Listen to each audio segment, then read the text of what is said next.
여러분 안녕하십니까? 저는 로뎀교회를 섬기고 있는 성종국 목사입니다. 저는 이번 주부터 한 20주간에 걸쳐서 비전과 사명과 꿈에 대해서 한번 서로 은혜를 나누려고 합니다.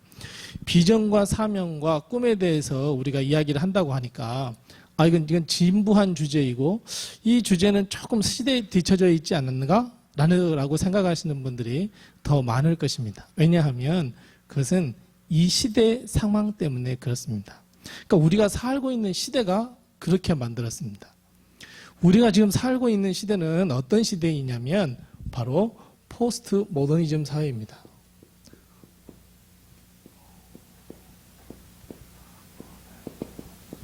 우리가 살고 있는 시대는 포스트 모더니즘 사회입니다. 그러니까 결국 우리가 이 앞에 우리는 어떤 삶을 살았었냐면 모더니즘 사회를 살게 됐습니다. 모더니즘 사회가 말하는 특징은 뭐냐면 질서라고 하는 것이죠. 하지만 포스트 모더니즘 사회는 해체가 모든 질서를 파괴하고 해체하는 것이 그 특징을 가지고 있습니다. 이 질서라고 하는 것은 어떤 질서가 쭉 되어 있다면 내 자리의 위치가 여기쯤 있다고 했을 때 여기까지 올라갈 수 있는 소망과 꿈을 가지고 있는, 이것이 사람들이 보통 비전이라고들 이야기를 합니다. 그런데 문제는 포스트 모더니즘 사회는 이 질서가 파괴가 되었습니다. 파괴가 된다는 것이 무엇이냐면 이렇게 되어 있는 질서가 이렇게 되어 있습니다.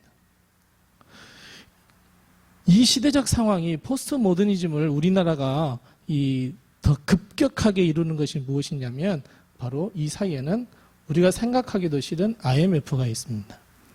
IMF를 정점으로 해서 어떤 생각이 우리 마음에 사로잡게 됐냐면 여기는 직장은 예를 들면 하나 이야기해 보면 직장이 평생 직장이었습니다. 한번 직장에 가면 내가 은퇴할 때까지 계속해서 평생 직장이었지만 요즘은 그런 개념이 없어졌습니다. 왜냐하면 IMF 이후에 비정규직이 너무 많이 나타났기 때문에 그래요. 그러다 보니까 사람들의 마음은 이런 질서를 따라서 내가 어떻게 해야 되겠다 저렇게 해야 되겠다 계획이 생기지만 여기는 이 포스트 모더니즘은 모든 것이 다 상황적으로 변해버렸습니다. 여기에 있다가 그만두고 이쪽으로 갔다가 다시 여기에 있다가 이렇게, 그러니까 모든 질서가 해체되는 이런 포스트 모더니즘입니다. 이런 상황 속에서 우리가 비전과 꿈을 논한다고 하는 것은 사실 어떻게 보면 시대에 뒤처진 생각일 수 있습니다. 왜냐하면 소망이 없어졌습니다. 꿈을 가져도 아무런 의미가 없습니다. 하지만 하나님의 말씀인 이 성경을 보면 하나님은 우리에게 원하시는 것은 바로 비전과 꿈을 품고 그 비전과 꿈을 반드시 이루어야 한다라고 하는 것이 하나님의 생각이고 하나님께서 우리를 향하신 뜻입니다. 그러니까 결국 우리는 이렇게 이야기할 수 있습니다. 사회적 상황이 꿈을 가져서는 안 돼. 이렇게 이야기를 하고 있습니다. 하지만 하나님은 말씀을 통해서 계속해서 우리에게 꿈을 가져야 해. 비전을 가져야 돼. 그리고 그 꿈을 통해서 하나님의 나라를 위하여 너희가 의미 있는 인생을 살아야 해. 사실 우리가 인생을 살아가는 것은 단 한 번밖에 주어지지 않은 기회입니다. 한 번의 기회를 그냥 상황에 따라서 오늘은 이렇게 내일은 저렇게 그리고 그 다음 날은 그렇게 살 것인지, 아니면 비록 시대적 상황이 이렇다고 할지라도 하나님이 내게 향하신 거룩한 비전과 꿈은 무엇일까? 그리고 내가 그 꿈을 어떻게 이루어가야 할 것인가? 이런 고민을 하면서 비전을 이루고 꿈을 이루는 것이 의미 있는 인생이고 하나님이 보시기에 잘하고 착하고 충성된 종이 될 수 있다는 것을 우리는 꼭 기억하고 염두에 두어야 합니다. 그래서 시대적 상황이 우리에게는 꿈을 갖지 못하게 하는 시대적 상황이라고 할지라도 우리는 꿈을 가져야 합니다. 그것이 하나님의 뜻이고 그리고 그것이 하나님께서 우리에게 주신 이 땅에 우리를 보내주신 뜻입니다. 그래서 예수님도 이런 의미 있는 삶을 살기 위해서 제자들을 부르십니다. 그래서 오늘 우리 비전을 생각하고 꿈을 생각하면서 첫 번째 우리가 가져야 할 이 시간에는 이 비전이 무엇일까? 꿈이 무엇일까?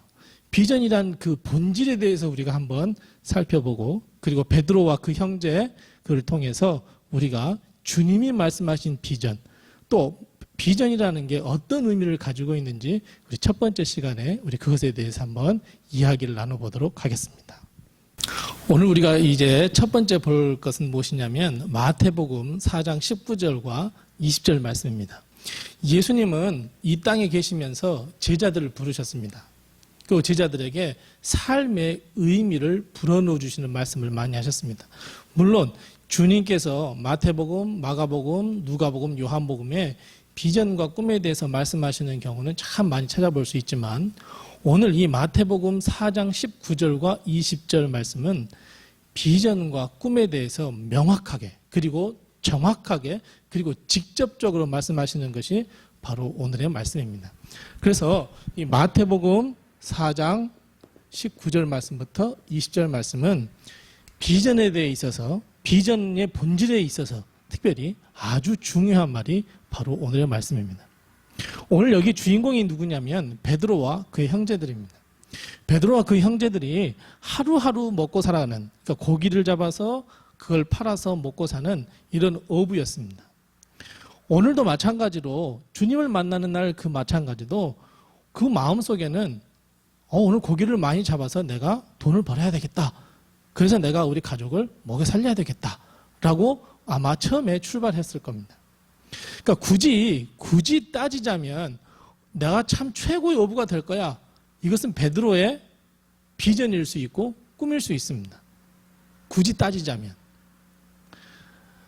하지만 어느 누구도 고기 잡는 것이 사명이라 라고 인정한다는 것은 사실 어렵습니다. 왜냐하면 고기잡이 어부는 내가 먹고 살아야 할 도구에 지나지 않기 때문에 그렇습니다.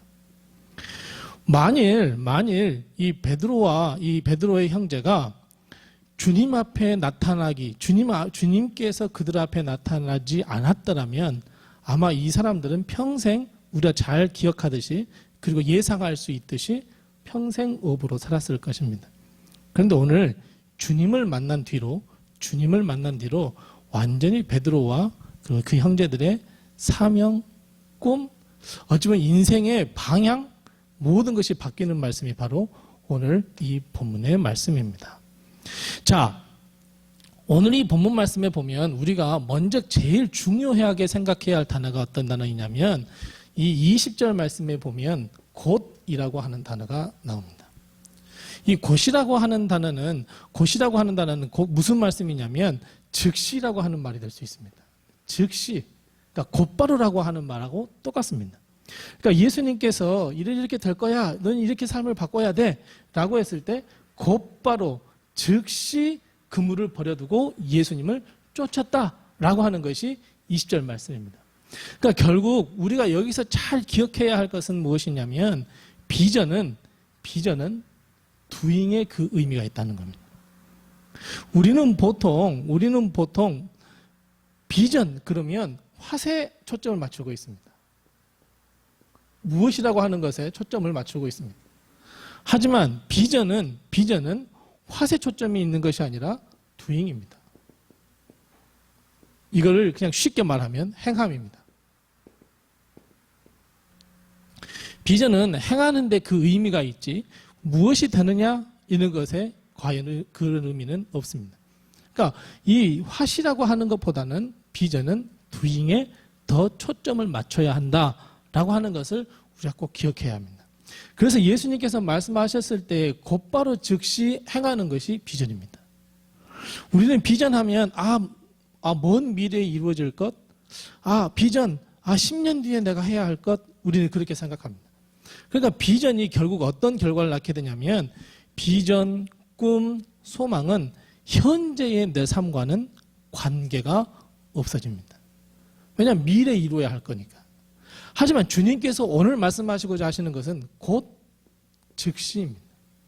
주님께서 우리에게 비전을 주셨다는 것을 발견했다면 곧바로 즉시 doing입니다. 곧바로 즉시 행하는 것이 비전입니다.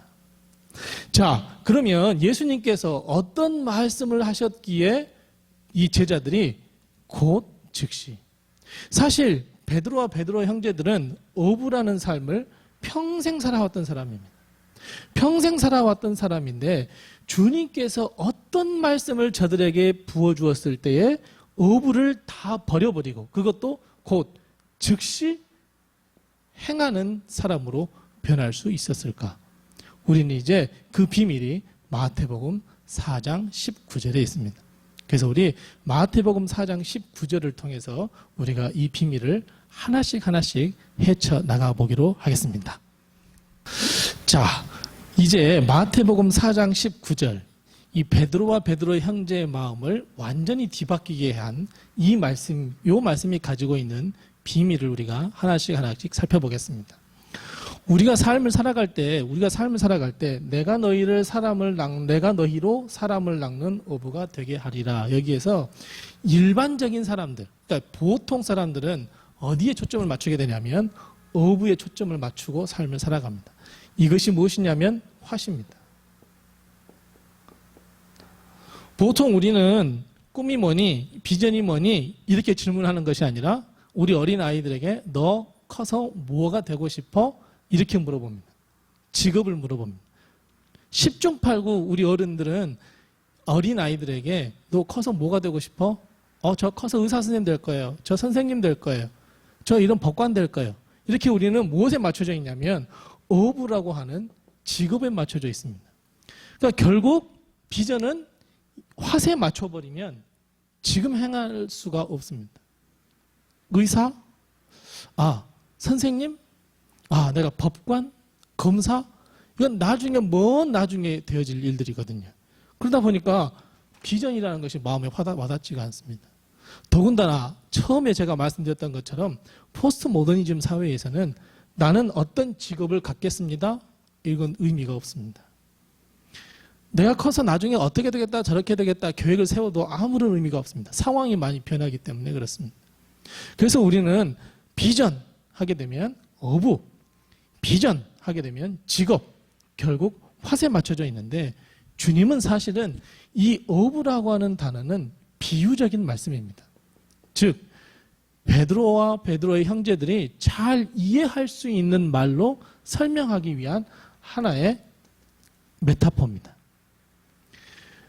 만일 베드로나 베드로의 형제들이 나는 최고의 어부가 될 거야. 어부라고 하는 것에 초점을 맞춰두고 꿈과 비전과 나의 사명은 최고의 어부야 라고 맞춰준다면 예수님을 따를 필요가 없습니다.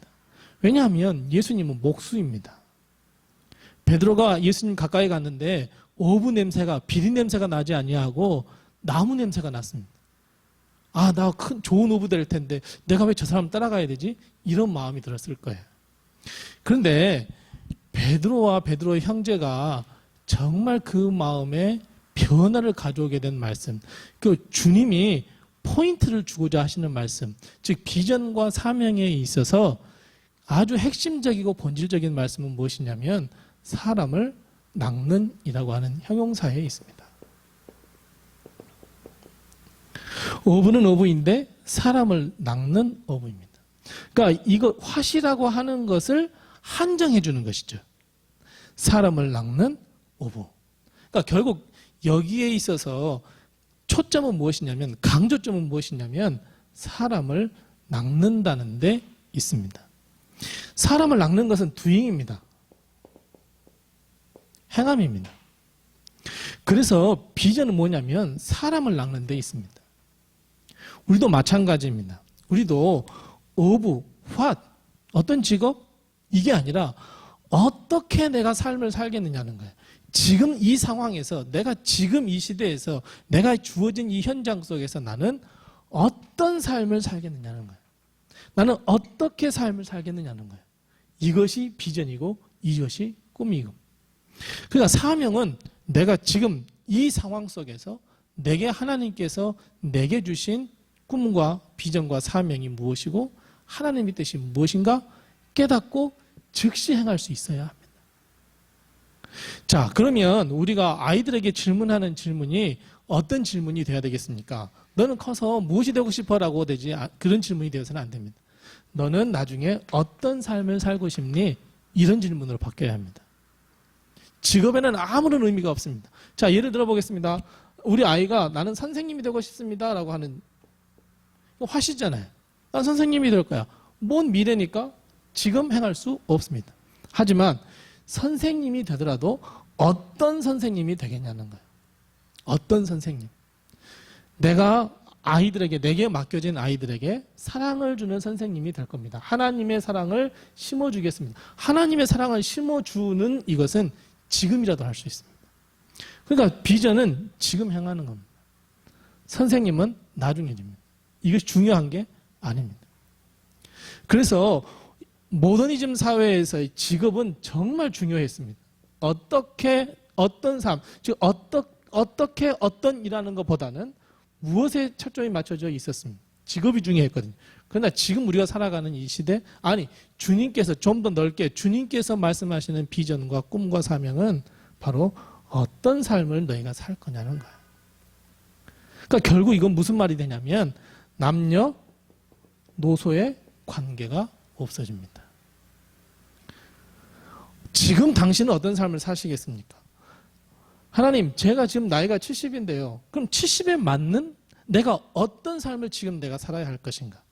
내가 어떻게 삶을 살아야 할 것인가? 이 어떤하고 이 어떻게라고 하는 이 how, doing에 맞춰져 버리면 나이 상관이 없습니다.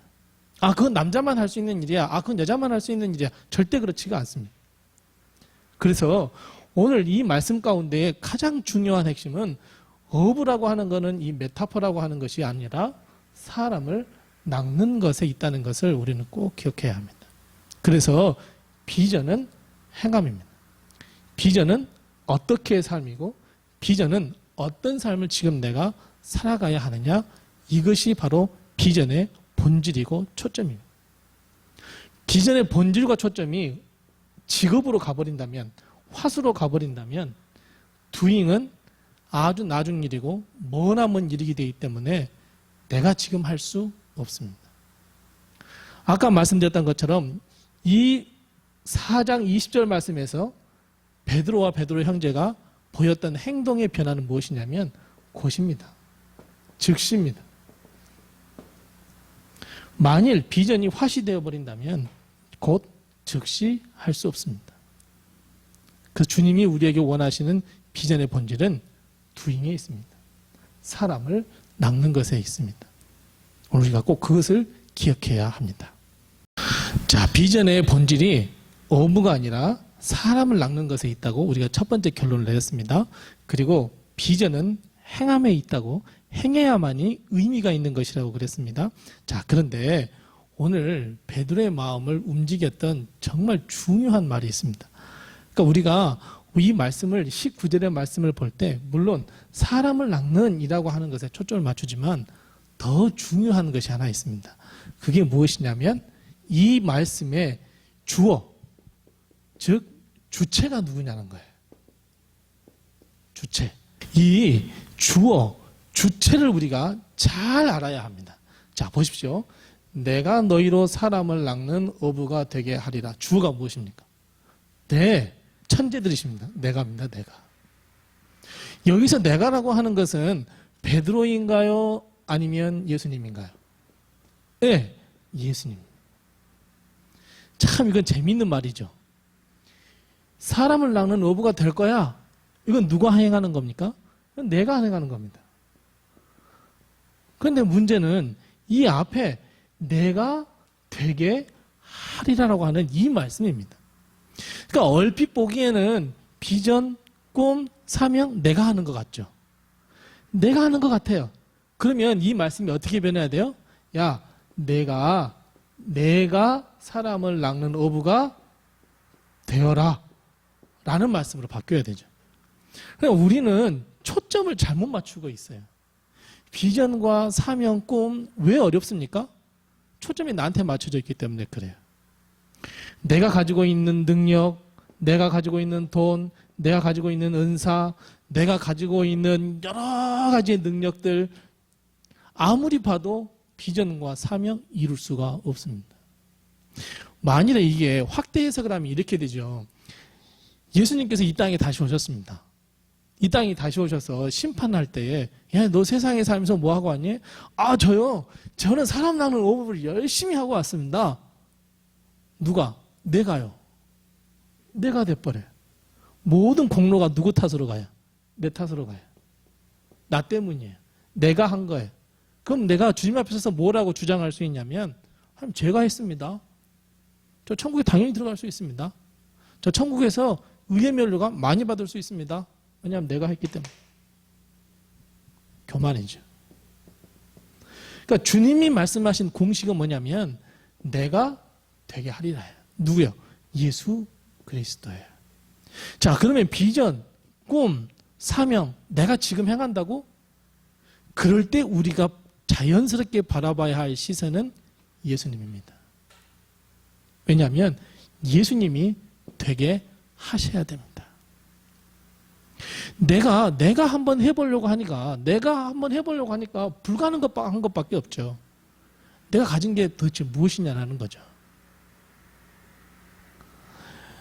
내가 하려고 하니 힘이 듭니다.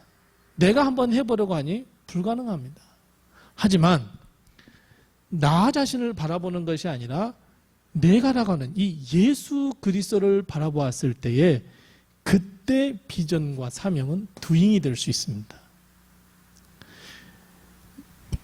내가 너희로 되게 하리라 라고 하는 이 말씀을 우리는 꼭 기억하셔야 됩니다. 그러니까 사명, 비전을 생각하면 우리는 주님을 바라봐야 됩니다. 십자가에 달려 돌아가신 주님, 우리에게 이 사명을 허락하신 그 주님, 왜 나에게 이런 사명을 주셨는지, 결국 이거는 무슨 말이 되냐면 이 사명을 주시며 이 사명을 이룰 수 있도록 거기에 아주 정확하게, 아주 합당하게, 정확하게 알맞는 옷을 입혀주신다는 것을 우리는 꼭 아셔야 돼요. 예수님이 입혀주셔야 합니다. 이 옷이라는 게 뭐예요? 네, 능력을 말해요. 은사를 말해요.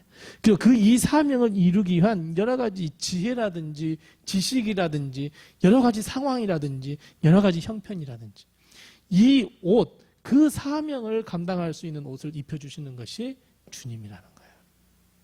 그러니까 결국 우리는 어떤 결론이 나와야 되냐면 주님이 하셨어요.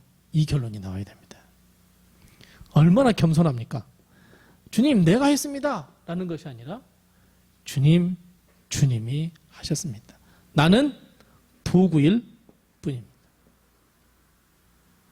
나는 도구이기에 주님께서 이 사명을 주셨을 때 나는 곧바로 즉시 사명을 두잉할 수 있습니다. 내 자신을 바라보면 준비해야 할 것도 많습니다. 시간, 또 여러 가지 노력들을 기울여야 할 것도 많지만 오늘 주님이 이 사명을 주셨다면 동시에 그 사명을 이룰 수 있는 귀한 선물들을 우리에게 주셨다는 것을 우리는 꼭 기억해야 합니다.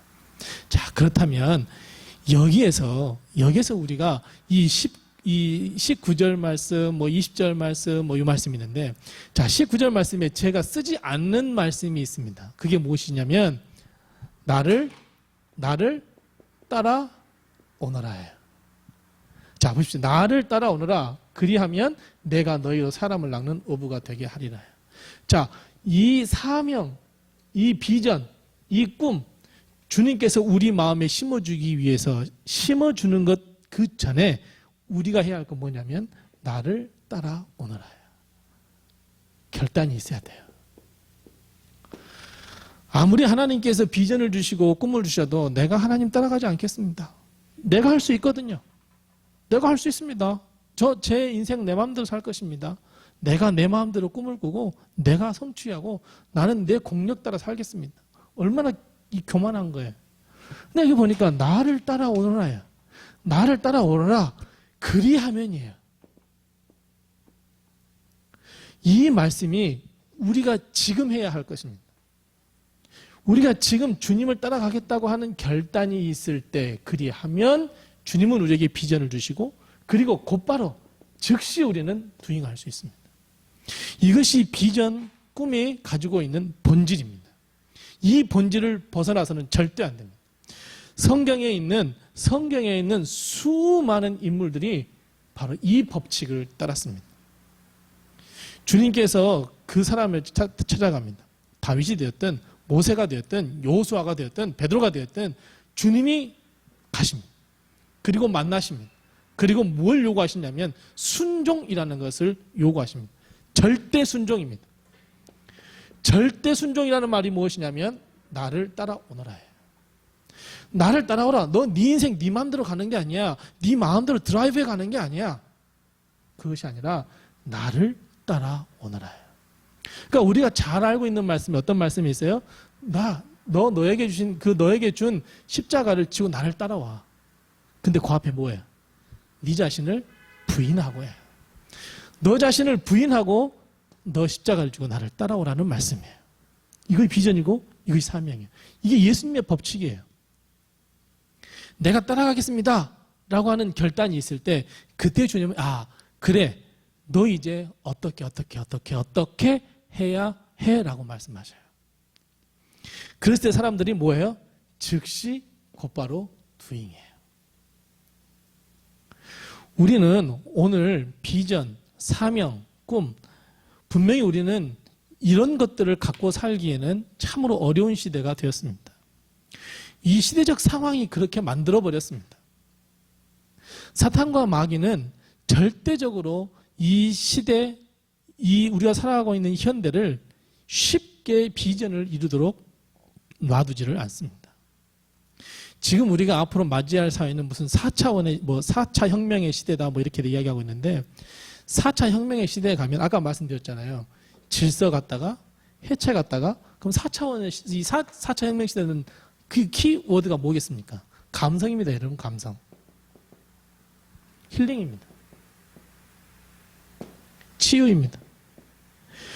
모든 질서들이 파괴되니까 우리 마음은 어떻게 되겠어요? 우울해져요. 그래서 요즘 뭐가 많아요? 우울증 환자가 너무 많습니다. 이 우울해짐, 이 해체라고 하는 것을 극복하기 위해서는 감성으로 갈 수밖에 없습니다. 감성으로 가고 힐링으로 가고 치유로 가게 되면 점점 더 비전과 사명과 꿈은 멀어집니다. 왜요? 먼저 내가 치유받아야 되거든요. 감정적으로 내가 치유를 받아야 되거든요. 내가 감성적으로 터치를 받아야 되거든요.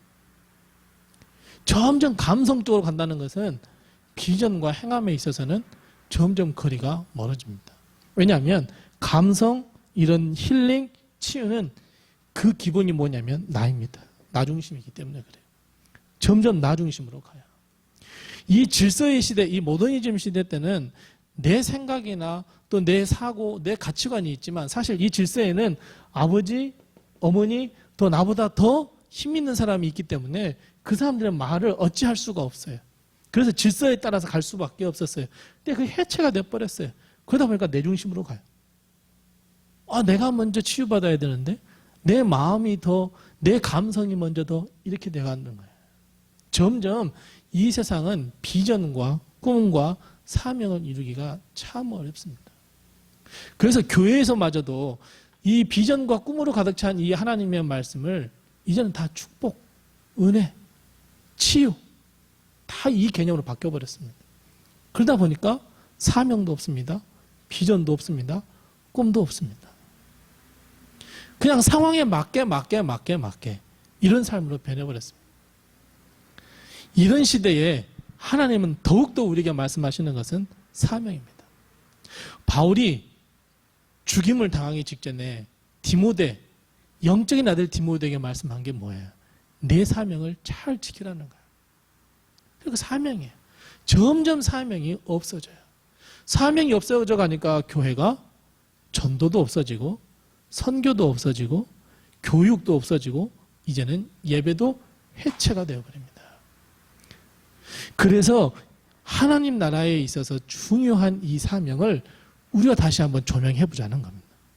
그래서 오늘부터 우리가 이 비전의 본질에 대해서 이야기했지만 다음 시간에는 이제 우리가 노아 할아버지로부터 해서 우리가 이 성경에 나와 있는 인물들 중심으로 비전, 꿈에 대해서 그 성경의 위인들은 이렇게 이루어갔구나. 나도 이렇게 이루어가야지. 주님, 내가 주님을 바라보니 내가 하나님의 비전을 이루게 해 주옵소서.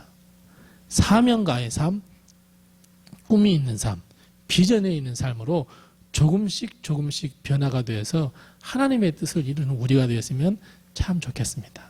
자, 정리를 한번 해보겠습니다. 자, 오늘 말씀 마태복음 4장 19절과 20절 말씀입니다. 4장 19절과 20절 말씀. 이 4장 19절과 20절 말씀, 오늘은 비전과 사명과 꿈의 본질에 대해서 말씀해 드렸습니다. 자, 예수님의 법칙입니다. 하나님의 법칙입니다. 사명의 법칙입니다. 무엇이죠? 예. 처음에 나를 따라오너라. 내가 주님을 따르겠습니다. 절대 순종하겠습니다. 절대 믿음 갖겠습니다라고 하는 결단이 있을 때, 그랬을 때 주님께서 우리에게 사명을 주십니다. 근데 그 사명은 직업이라고 하는 무엇이라고 하는 것에 초점이 맞춰져 있는 것이 아니라 어떻게 삶을 살 거냐, 어떻게 초점이 맞춰졌다는 것. 이 어떻게라고 하는 단어는 결국 doing입니다. 행함에 맞춰져 있다는 거예요. 그래서 주님의 사명을 잘 발견하면 그 다음에 우리의 삶은 어떻게 변하냐면 곧 즉시 우리는 사명을 이행하게 됩니다. 내가 가진 것, 내 생각, 지금 내 자신을 다 부인하고 곧바로 따르게 됩니다. 그래서 비전은 행함입니다. 비전은 지금 곧 행하는 것입니다. 이것이 비전과 사명의 본질임을 알고 이제 우리가 하나씩 더 깊은 하나님의 은혜의 바다로 빠져가기를 바랍니다. 오늘 이 시간 함께 해주셔서 감사하고 다음 주에 또 다음 시간에 또 뵙도록 하겠습니다. 감사합니다.